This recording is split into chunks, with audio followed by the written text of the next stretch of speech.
7 taxi ഡ്രൈവർമാരുടെ കൊലപാതകത്തിലെ കൂട്ടുപ്രതി അയാളാണ്.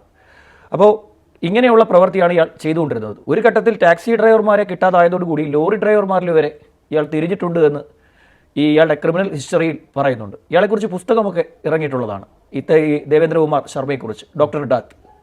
അപ്പോൾ അത്രയും വലിയ ക്രിമിനൽ സ്വഭാവം ഇയാൾക്കുണ്ടായിരുന്നു. അപ്പോൾ ഇയാൾ ആദ്യം പിടിക്കപ്പെടുന്നത് 2004 ഇയാൾ അയാൾ പറയുന്ന ഒരു കാര്യമുണ്ട്. 2004 എന്നെ പിടിച്ചില്ലായിരുന്നെങ്കിൽ ഞാൻ കൃത്യമായി ഈ നടത്തിയ കൊലപാതകത്തിൻ്റെ റൗണ്ട് ചെയ്തൊരു കണക്ക് എനിക്ക് പറയാൻ പറ്റുമായിരുന്നു. അതായത് ഇനി ആൾക്കാരെ കൊന്നിട്ട് ഏകദേശത്തെ ഒരു കണക്ക് എനിക്ക് എത്തിക്കാൻ പറ്റുമായിരുന്നു എന്നുള്ള രീതിയിലാണ്. അതായത് കൊലപാതകം ചെയ്തതിലൊന്നും യാതൊരു പശ്ചാത്താപവുമില്ല. രാത്രിയിൽ ഇങ്ങനെ ഡ്രൈവർമാരെ വിളിച്ചുകൊണ്ട് പോവുകയാണ്. ലോങ് ഓട്ടമാണല്ലോ പറയുന്നത്, ദൂരത്തേക്കുള്ള ഓട്ടമാണ് പറയുന്നത്.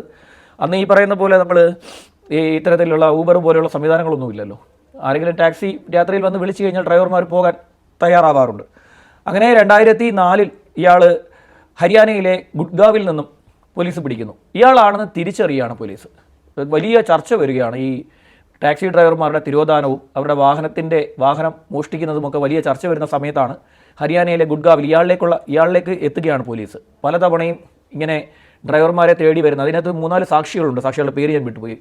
അപ്പോൾ ഇയാളെ പിടിക്കുന്നത് ഹരിയാനയിലെ ഗുഡ്ഗാവിലാണ്. ഗുഡ്ഗാവിൽ നിന്ന് പിടിച്ച് പോലീസ് ചോദ്യം ചെയ്തപ്പോൾ തന്നെ ദില്ലിയിലെ ഡ്രൈവർമാരുടെ തിരോധാനത്തിലുള്ള കാരണക്കാരൻ താൻ തന്നെയാണെന്ന് സമ്മതിച്ചു.